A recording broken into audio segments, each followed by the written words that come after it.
पूर्णमदः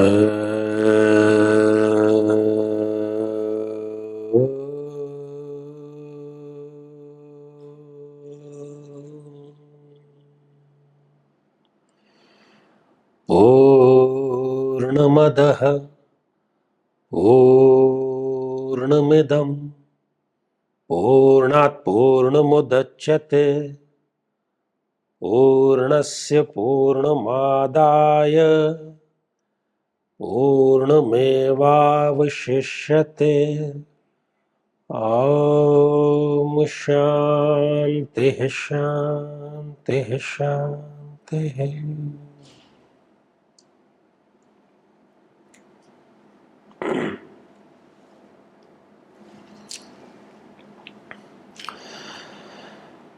साथियों, कलयुग में कई बार ऐसी परिस्थिति आ जाती है कि चाहते हुए भी, अच्छे मनोभाव से भी आप अपना कोई कार्य कर रहे हैं तो दुनिया आपको वो कार्य करने नहीं देती, और गलती से आप सफल हो गए, सक्सेसफुल हो गए, कुछ हासिल कर लिया, तब तो ये समझो कि पूरी जो दुनिया है वो एक प्रकार से दुश्मन बन गई। और इसका सामना सभी लोग करते हैं, और आमतौर पर इस प्रकार की स्थितियां आपके व्यापार में हो सकती है, आपके सामाजिक जीवन में हो सकती है, कहीं पर भी हो सकती है। तो इसी प्रकार का एक प्रश्न आया था, और चूंकि नवरात्र चल रहा है, शक्ति का पर्व है, तो यदि कोई अकारण ही आपको लगातार परेशान कर रहा है, आपने प्यार से भी सब कार्य करके देख लिया, आपने दूसरे भी सारे उपक्रम कर लिए, जैसा कि भगवान श्री राम के साथ में हुआ था, उन्होंने हर एक प्रकार के दूत के माध्यम से, शांति संदेश के माध्यम से रावण को समझाने की कोशिशें की, लेकिन जब कोई भी कोशिश रंग नहीं लाई, तब उनको भी शक्ति का सहारा लेना पड़ा। और आज का ये जो प्रयोग है, ये शक्ति का ही प्रयोग है, क्योंकि यदि शक्ति आपके पास में है तो बाकी सारी चीजें उसकी बाई प्रोडक्ट है,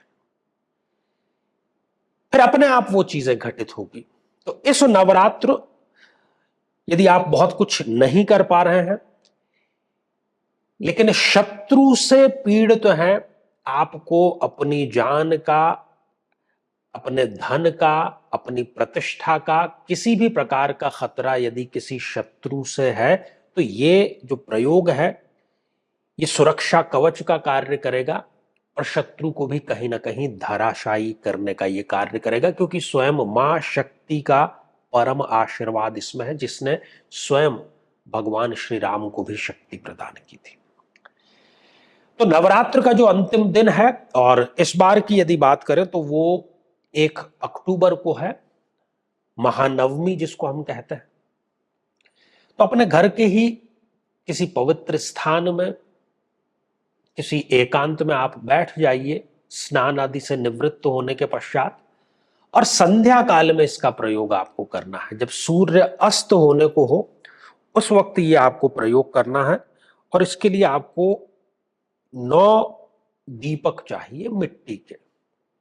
आप पूर्वमुखी या उत्तरमुखी होकर के बैठिए, ठीक है ना।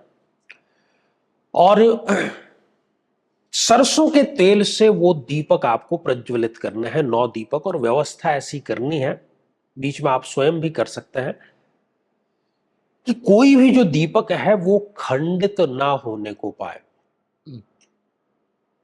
जब तक आपका पाठ चलेगा वो 9 दीपक प्रज्वलित रहने चाहिए।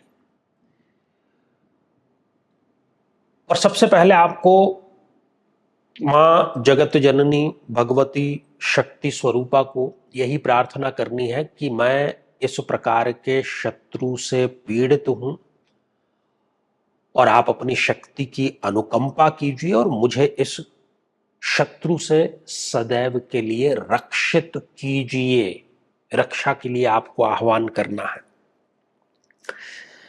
और दुर्गा सप्तशती का आपको पाठ करना है।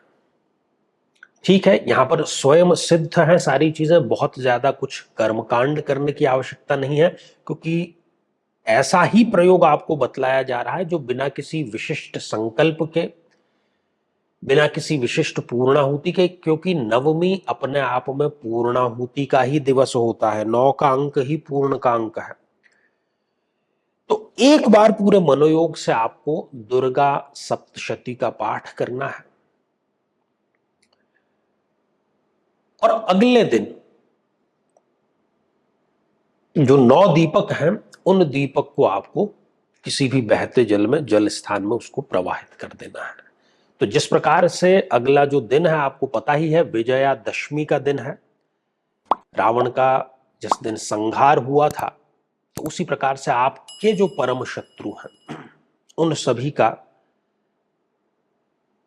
एक प्रकार से आप देखेंगे तो उनकी जो नेगेटिव शक्ति है, जिस शक्ति से वो आपको परेशान कर रहे थे, उसका शमन होगा, दमन होगा और आपको परम शांति प्राप्त होगी। बहुत ही अनुभूत, प्रभावशाली और चमत्कारिक उपाय है। पूरे विश्वास और श्रद्धा के साथ में कीजिए और मां शक्ति का आशीर्वाद प्राप्त कीजिए और शत्रु का समूल नाश करिए।